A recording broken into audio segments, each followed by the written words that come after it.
오늘 우리에게 주신 하나님의 말씀은 로마서 13장 11절에서 12절 말씀입니다. 또한 너희가 이 시기를 알거니와 자다가 깰 때가 벌써 되었으니 이는 이제 우리의 구원이 처음 믿을 때보다 가까웠습니다. 밤이 깊고 낮이 가까웠으니 그러므로 우리가 어둠의 일을 벗고 빛의 갑옷을 입자. 오늘 이 말씀에 많은 은혜 받으시기 바랍니다.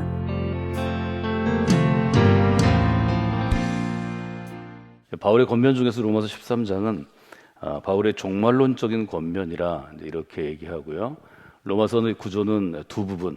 11장까지는 복음이란 무엇인가 일종의 이론적인 정리라면 12장, 13장, 14장, 15장은 그런 복음의 사람으로 거듭난 우리가 교회 공동체를 이루고 이 땅 가운데 살아갈 때 그리스도인은 어떻게 살아야 하는가에 대한 복음의 생활편이라고 이제 말씀을 드렸습니다.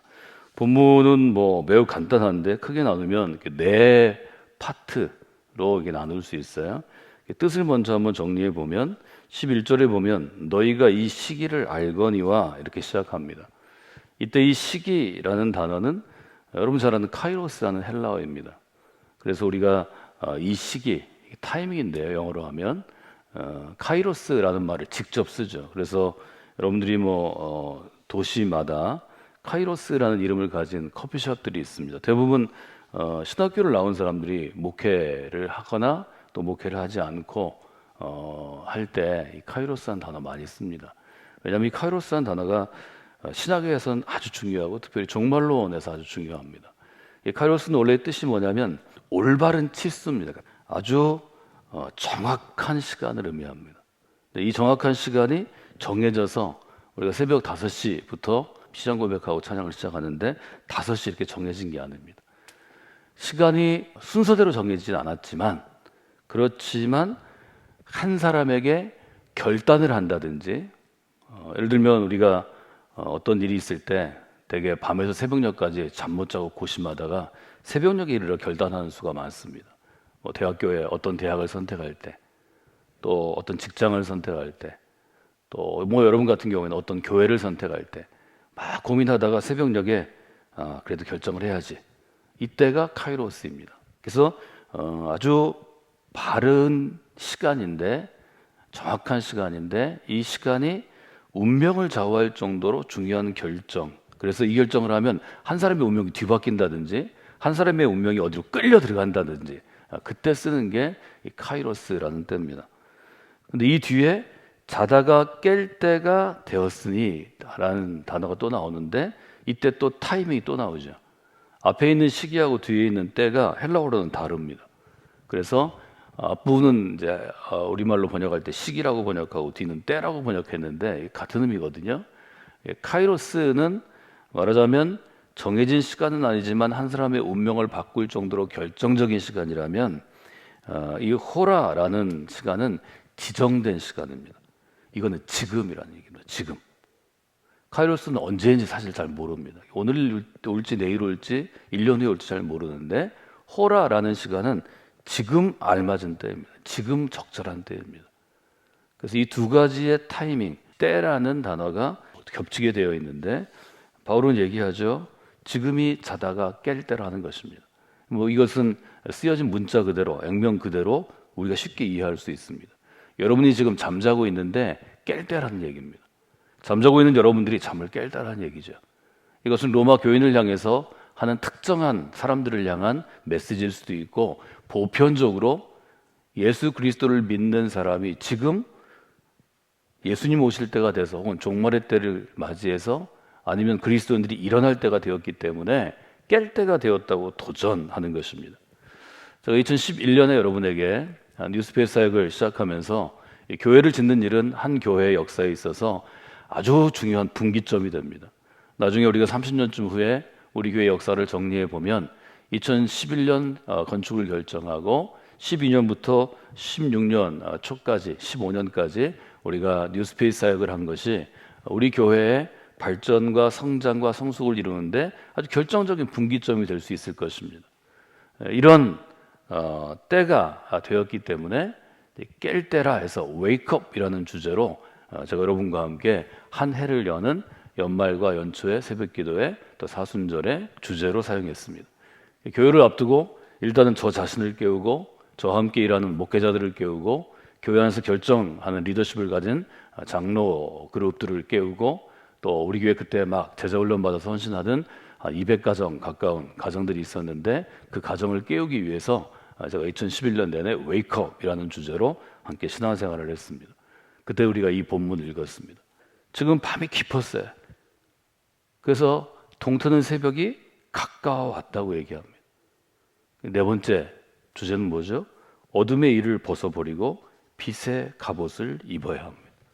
이것은 바울이 사용한 아주 근본적인 신앙의 일종의 비유입니다.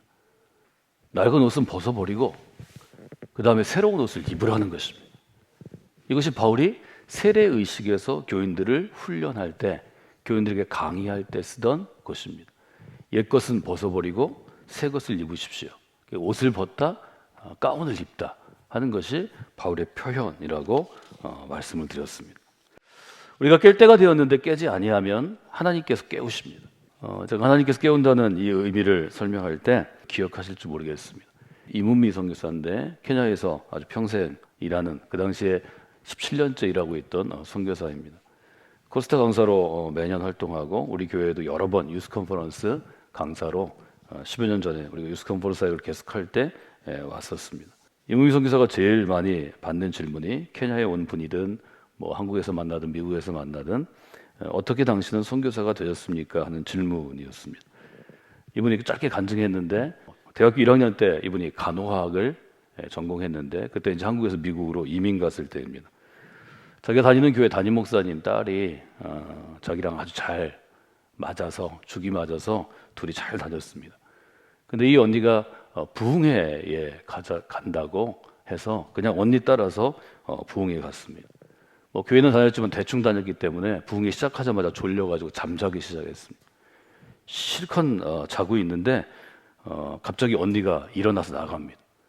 근데 미국은 걸어서는 못 갑니다. 누가 차를 태워줘야 집에서 교회도 갈 수 있고 교회도 집으로 갈 수 있습니다. 최소한 30분에서 1시간 가야 되죠. 그러니까 언니 놓치면 집에 못 가는 거예요. 미국에서는 밤에 못 움직입니다. 걸어도 못 갑니다. 그러니까 언니가 나가니까 언니 집에 가는 줄 알고 따라갔습니다. 따라가서 눈 뜨고 보니까 문으로 나가는 게 아니라 강대상 앞으로 언니가 걸어 나가고 있어요. 이상하다 그러고 강대상 앞에 딱 나왔는데 이미 수십 명이 나와가지고 무릎을 강대상 앞에 꿇습니다.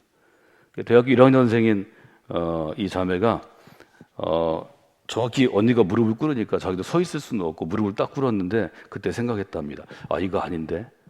이거 뭐지? 이렇게 생각을 했답니다. 근데 잘 들어보니까 분위기가 뭐냐면 집회 2시간 동안 열심히 하고 마지막 콜링 시간입니다. 제가 콜링 하잖아요.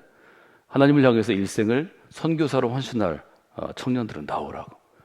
그래서 막 이제 앞에 목사님하고 사역자들이 기도해주고 안수하는 시간입니다. 일어서서 뒤로 돌아가려고 딱 보니까 어른들이 앞에 쫙 앉아 있는데 그 표정이 너무 흐뭇하게 보는 거예요. 아, 얘들이 진짜 은혜 받고 하나님 앞에 삶을 헌신하는구나. 또 앞자리에 앉은 분들이 열심히 있는 분들이잖아요. 장로님들이나 권사님들이 너무 흐뭇하게 봐가지고 일어날 수도 없어요. 그래가지고 그냥 얼떨결에 오른손 들고 주여 저를 보내소서 하고 안수를 받았습니다. 이런 경우에 내가 얼떨결에 나와가지고 선교사로 헌신하는 수십 명 틈에서 안수 받았는데 하나님이 그 약속을 들어주실까요? 안 들어주실까요? 대답하기 어렵죠. 들어주실 수도 있고 안 들어줄 수도 있죠. 근데 이 이문미 청년의 경우에는 하나님이 얼떨결에 언니 따라 나와가지고 잠결에 헌신했는데 그 기도를 딱 붙잡으셨습니다. 간호학 졸업한 다음에 신학대학교에 편입을 했고 교육전도사가 돼서 미국 버지니아주의 순복음 제일교회 교육전도사로 일하게 됐습니다.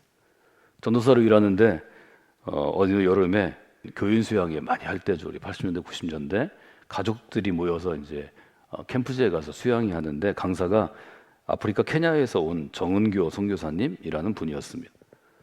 근데 이제 강사가 오면 전도사님이나 부목사님, 젊은 목사님들이 강사를 모시러 와야 되잖아요. 공항에 나갔다가 모시고 오고 숙소 모시고 다니고 라이드 한다 그러는데요. 왔다 갔다 하는데 이 이문미 선교사 부부가 하게 됐습니다. 이 임 선교사 남편은 미국 사람입니다. 왔다 갔다 하는데 차 안에서 그냥 얘기하는데 아프리카 케냐의 임성규 사님처럼 바이링구얼 할 수 있는 영어도 할 수 있고 한국말도 할 수 있고 또 한국적인 감성을 지니고 있는 분이 선교사로 꼭 오면 좋은데 한번 오면 어때요? 이렇게 지나가는 소리를 했는데 겉으로는 그냥 기도해 보겠습니다. 그리고 속으로는 노 했답니다. 근데 그 다음 해 또 이성 교사님이 그 정교회 수양회 강사로 오셨습니다. 공항에서 만나자마자 뭐라고 그러냐면 아프리카 오기로 결심했어요? 이렇게 물어본 깜짝 놀라가지고 임성 교사가 아니 언제 제가 간다고 그랬나요? 선교사님이 농담이에요, 농담. 나 지금 인사하는 거예요. 그렇게 얘기했다는 거죠. 그리고 3일 동안 수양회 했는데 한번 기도는 해보라고 3일 동안. 그렇게 하고 이제 마지막 날 지났습니다. 이분이 이제 집회 마치고 아프리카로 돌아가야 하는데 밥을 먹자고 그럽니다. 이문미 전도사가 너무 걱정돼가지고 미국 사람인 남편한테 이렇게 얘기했다는 거예요. 당신은 미국 사람이고 나는 한국 사람인데 한국 사람은 나이든 선배, 어른이 얘기하면 거절 안 하는 게 예의입니다. 그러니까 혹시 밥 먹다가 선교사님이 혹시 케냐에 선교사로 올래요? 이렇게 물어보면 당신은 미국 사람이니까 안면 몰수하고 NO 그렇게 하세요. 그래서 이제 저녁을 같이 잘 먹고 호텔에 모셔다 드렸는데 밥 먹을 때 선교사님이 뭐 그냥 재밌는 얘기만 하고 호텔에 갔습니다. 헤어져서 이제 선교사님 그 다음 날 아프리카로 가야 되는데 호텔 로비에서 입구에서 헤어지기 전에 우리 잠깐 기도하고 헤어지자고. 그리고 기도하라고 한 다음에 남편에게 이제 먼저 기도를 시켰습니다. 남편이 빌이라는 그 당시에 전도사인데요. 빌이 기도하다가 이러더랍니다. 하나님의 뜻이라면 우리 부부가 아프리카에 가겠습니다. 기도하는 남편을 팍 꼬집었대. 아니 이거 아니라고. 우리가 얘기한 게 이게 아닌데 왜 그러냐고. 그래가지고 이제 집으로 돌아가면서 막 따지기 시작했는데 이문미 선교사는 말이 많고요. 말이 다다다다 하고 남편은 과묵한데 남편이 조용히 얘기하더랍니다. 남자가 이렇게 아내랑 약속을 했는데 뜻을 바꾸는 변덕스러운 거는 좋은 게 아니지. 그런데 하나님을 믿는 사람이 성령께서 말씀하시는데 성령의 음성에 순종하지 않으면 더 좋은 일이 아니지. 기도하는 그 순간에 선교사님과 손잡고 기도할 때 성령께서 네가 가라 이런 분명한 말씀을 주셨는데 은혜를 주셨는데 내가 안 갈 수는 없지.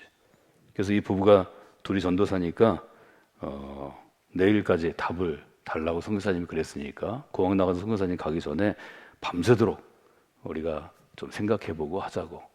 그래서 이제 그 당시에 한국에서 유행하던 게 성경 펴기입니다. 성경을 딱 펴가지고 여기에서 선교사로 가라는 말씀을 찾으면 가는 거고 아니면 안 가는 거예요. 그래서 이문미 선교사가 또 조건을 걸었답니다. 성경을 폈을 때 예수님 말씀에 부자 청년에게 얘기하잖아요. 제가 어떻게 하면 주님을 따르겠습니까? 너의 소유를 모두 팔고 나를 따르라. 이 본문이 나오면 아프리카 가고 아니면 가지 말자고. 가지 말자는 얘기죠. 성경을 딱 폈는데 남편이 한국 사람은 3세파니까 3번 피자고. 첫 번째는 안 나왔고 두 번째도 안 나왔는데 세 번째 그 본문이 딱 나왔대. 그래서 아프리카로 가게 됐다는 얘기입니다. 자, 여러분에게 말씀을 드리는 것은 교회 공동체에는 깨어있는 사람들이 있어야 합니다. 예수님이 제자들에게 요구한 건 어떤 것이었나요? 마가복음 14장 예수님 마지막 십자가를 지러 가시기 전에 제자들 데리고 기도하러 가셨는데 그 제자들이 다 예수님이 사랑했던 사람들이었습니다.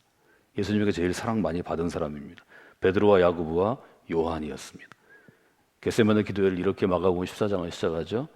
겟세만이라 하는 곳에 저희들이 이름에 예수께서 제자들에게 이르되 내가 기도할 동안 너희들 여기 좀 앉아 있어라 하시고 베드로와 야고보와 요한을 데리고 가실새 심히 놀라시며 슬퍼하시고 말씀하시되 내 마음이 심히 고민하여 죽게 되었으니 너희는 여기 머물러 깨어 있으라 하시고 제자들한테 굉장한 거 요구한 거 아닙니다. 깨어 있으면 되는 것입니다. 그러면 하나님께서 하나님의 방식으로 일하십니다. 그렇기 때문에 깨어 있으라 하는 요청에 대해서 깨어 있는 사람들이 있어야 합니다. 깨어 있는 다음에 첫 번째 스텝이 깨어 있으라 라면 두 번째 스텝은 어떤 것인가요? 빛의 갑옷을 입으라는 것입니다. 깨어 있는 것이 첫 번째고 빛의 갑옷을 입는 것입니다. 오늘은 깨어 있음에 대해서 제가 여러분한테 말씀드리는데요. 이번 주 주제는 웨이크업입니다. 깨어 있는 것입니다.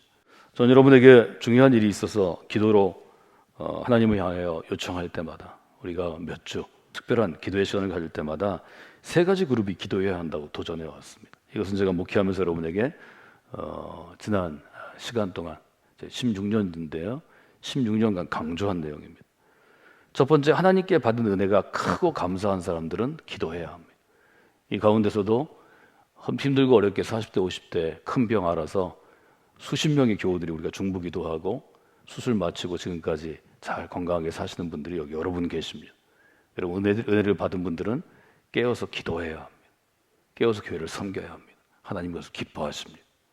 그 일 때문에 여러분을 살리신 것입니다. 두 번째로, 하나님께 소망을 둔 사람들은 깨어 있어야 합니다. 여러분, 우리 교회 가운데 제가 도전하는 목회를 계속하니까 하나님께 제가 쓰임받는 인생이 됐으면 좋겠습니다. 새 가족들이 이렇게 얘기 많이 합니다. 얼마나 무서운 얘기인지를 잘 모릅니다. 하나님께 쓰임받는 것은 나를 드리는 것입니다. 여러분 중에 하나님께 쓰임받는 인생이 되겠다고, 그렇게 되고 싶다고 저한테 얘기하신 분들 많이 있는데, 여러분 잠자지 말고 깨어 있으십시오. 잠자는 사람은 하나님이 쓰시지 않습니다.